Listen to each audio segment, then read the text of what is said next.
ఇది వచ్చేది. అప్పుడు డిఫరెన్స్ 51,000. 51,000 డిఫరెన్స్ ఉండేది, ఇప్పుడు గ్యాప్ 1,24,000 అయింది. Gap, net gap is 73,000. ఒక గవర్నమెంట్ మారిన దానికి, నేను చెప్పిన విధ్వంసం అని చెప్పిన దానికి ఇక్కడ మీరు ఫిగర్స్ చూస్తే ఇంత డ్యామేజ్ రాష్ట్రానికి చేశారంటే అంత డ్యామేజ్ చేశారు. ప్రభుత్వం ప్రజల జీవితాలు మారుస్తుంది. నేను అందుకే ఎప్పుడు అంటాను, రైట్ టైం రైట్ లీడర్ ఉంటే ఫ్యామిలీకి కానీ, గ్రామానికి కానీ, కంపెనీకి కానీ, రాష్ట్రానికి కానీ, దేశానికి కానీ డిఫరెన్స్ విల్ బి డిఫరెంట్. ఈ విషయాలు మనందరం గుర్తుపెట్టుకోవాల్సిన అవసరం ఉంది. చాలామందికి బడ్జెట్ చూస్తారు, ఆ రోజు మర్చిపోతారు, ఏం జరుగుతుందో అనలైజ్ చేయరు. ఓన్లీ ఇంటెలెక్చువల్సే అనలైజ్ చేసుకుంటున్నారు తప్ప common man only feel good ఫ్యాక్టర్స్తో ఆ రోజు ఫ్యాక్టర్తో వెళ్ళిపోతున్నారు. నెక్స్ట్ ఇక్కడ చూస్తే a decade, 2 halves, progress and destruction. Amaravati self financing.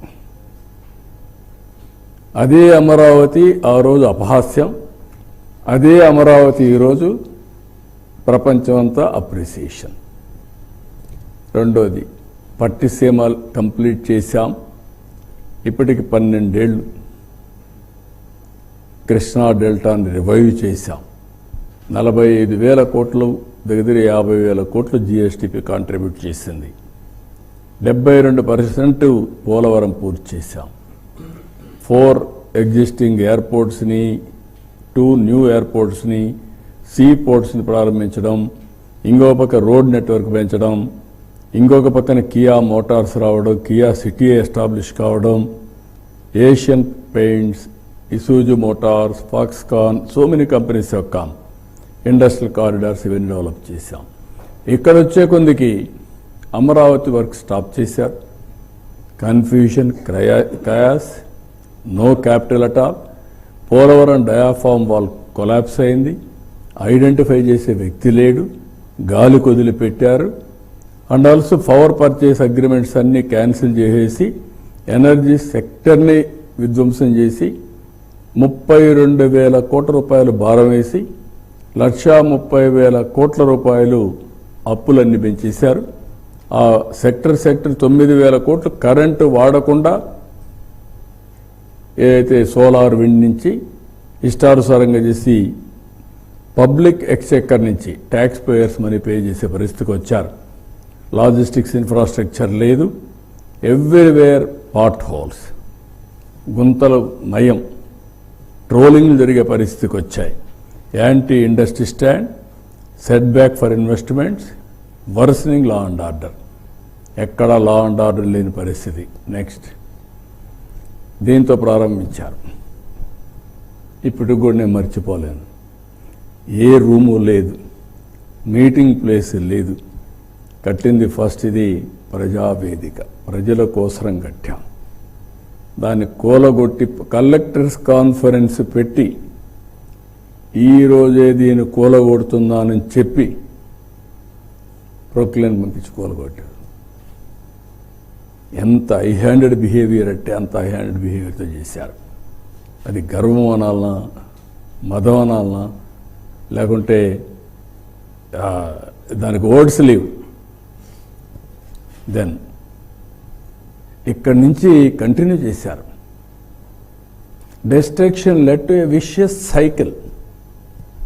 మీరు చూస్తే 1924 క్రియేట్ చేసిన విషియస్ సైకిల్ వల్ల 9,74,000 కోట్లు అప్పయింది. కడాన జీరో డెట్ సస్టైనబిలిటీ నీతి ఆయోగ్ ఇచ్చారు, రిపోర్ట్ ఇచ్చారు, ఫిజికల్ హెల్త్ ఇండెక్స్ ఇచ్చి 23-24లో ఆంధ్రప్రదేశ్ జీరో డెట్ సస్టైనబిలిటీ. నువ్వు అప్పు తీసుకోవడానికి వీలు లేదు, తీసుకుంటే తిరిగి రీపే చేయలేవు. ఇక్కడికి వచ్చే కొందికి not just to correct past mistakes, restore confidence of people and investors, rebuild the economy, build a moral and governance machinery, morale establish చేయాలి, re-establish institutional credibility. ఇవన్నీ చేయాల్సిన అవసరం ఉంది. ఇక్కడ మీరు చూస్తే ఏ విధంగా విషయస్ సైకిల్ వచ్చిందో ఆ ట్రాప్, డెట్ ట్రాప్ మీరు చూస్తే investments decrease in capital expenditure. Capital expenditure పైన పెట్టలేదు, ఇండస్ట్రీ రానిలేదు. ఇంకొక పక్క sub optimal growth, stagnation resource base. Growth తగ్గింది, ఆదాయం తగ్గింది, ఖర్చులు పెరిగాయి, ఆటోమేటిక్ రిసోర్స్ బేస్లో కూడా స్ట్రెయిన్ వచ్చింది. Mortgage, government properties, MRO office, community health centre, ఈ మార్టిగేజ్ చేస్తే ఇంకొక పక్కన లిక్కర్. ఆ రోజు చెప్పింది ఏంటి, లిక్కర్ నేను బ్యాన్ చేస్తే తప్ప మద్యపాన నిషేధం చేసి ఓటుకొస్తాను, లేకుంటే మీరు ఓటు వేయొద్దండి అని చెప్పి దాన్ని తాకట్టు పెట్టి 25 ఏళ్ళకి డబ్బులు తీసుకొచ్చారు. Then high debt service cost. దీంతో ఏమైంది, ఎవరిని అప్పు ఇవ్వాలంటే మీ రాష్ట్రం దివాలా తీసింది కాబట్టి రేట్ ఆఫ్ ఇంట్రెస్ట్ పెంచేశారు. నేచురల్లీ ఎవరైనా పని చేస్తారు. ఇంకొక పక్క సెంట్రల్ గవర్నమెంట్ ఫండ్స్ అని ఇది జరిగింది కాబట్టి ఎక్కడ డబ్బులు లేవు కాబట్టి సెంట్రల్ గవర్నమెంట్ ఇచ్చిన డబ్బులు డైవర్ట్ చేసేశారు. వచ్చిన డబ్బులంతా ఊడ్చిన తర్వాత సిఎస్ఎస్ ఇస్తే అది డైవర్ట్ చేస్తే వీళ్ళ కోసం ఒక చట్టాన్ని తీసుకొచ్చి రాబోయే రోజుల్లో సిఎస్ఎస్ అన్ని కరెంట్ అకౌంట్లో పెట్టాలి, మీ అకౌంట్లో వేసుకోవడానికి లేదు అని పెట్టే పరిస్థితి, స్టేట్ గవర్నమెంట్లో పెట్టడానికి వీలేదనే పరిస్థితి వచ్చారు. దీనివల్ల అంతా కూడా మీరు చూస్తే reduced unpaid liabilities burden. Now lot of energy efforts is going on in setting things right. ఇవి కరెక్ట్ చేయడానికి చాలా టైం పడతా ఉంది, నాకే అర్థం కాలేదు. ఇప్పుడిప్పుడు నిలదొక్కునే పరిస్థితికి వస్తున్నాం. Reduced unpaid liabilities burden, reduced interest rates, set right central government funds and schemes, fiscal consolidation efforts are going on. Next, ఇక్కడ ఇవన్నీ తీసుకున్నాక this is the approach you have taken. ఈ అప్రోచ్లో multi pronged. One is clearing pending liabilities, second ensuring welfare fulfilling promises, focus on development and investments, good governance. ఇక్కడ 3 బడ్జెట్లు పెట్టాం. 3 బడ్జెట్లు మీరు చూస్తే 24-25 correcting budget to recover from shocks of previous regime misgovernance. ఆ year అంతా దానికి సరిపోయింది. 25-26 స్వర్ణ ఆంధ్రప్రదేశ్ విజన్ 2047 తయారు చేశాం.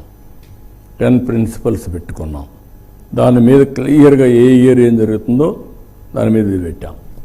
26-27 balanced regional development through special initiatives for development for 3 economic regions తయారు చేశాం. 3 రీజియన్స్ పెట్టుకొని ముందుకు పోతున్నాం. నెక్స్ట్, ఒక్క క్లియరింగ్ పెండింగ్ బిల్స్ నెక్స్ట్ చూస్తే 48,616 రూపాయలుంటే అది 29,259 తగ్గించాం. దగ్గర 28,000 కోట్లు పే చేశాం. 29,000 కోట్లు పే చేశాం.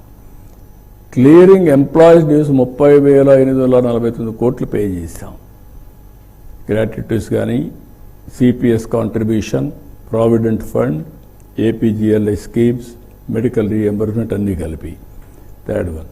నెక్స్ట్, ఇక్కడ negotiation of loans very difficult. మీరు ఇంకా రికవర్ కాలేదు, మేము ఇప్పుడు ఎట్లా ఇస్తాం? అటు వన్ స్టేజ్ నేను చెప్పాను, మీరు కానీ ఇవ్వకపోతే చాలా ఇదిగా ఉంటుంది, నేను వేరే దగ్గర కానీ వెళ్తాం, అంటే మీకు డబ్బులు తర్వాత కడతాం అనే పరిస్థితికి వచ్చాం. Anyway we have negotiated with them.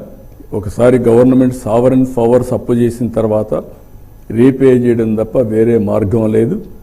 అందుకని ఎవరు తప్పు చేసినా సావరెన్ పవర్, అది ప్రజలు ఇచ్చిన అధికారాన్ని ఉపయోగించుకొని చేసినటువంటి అప్పులు కానీ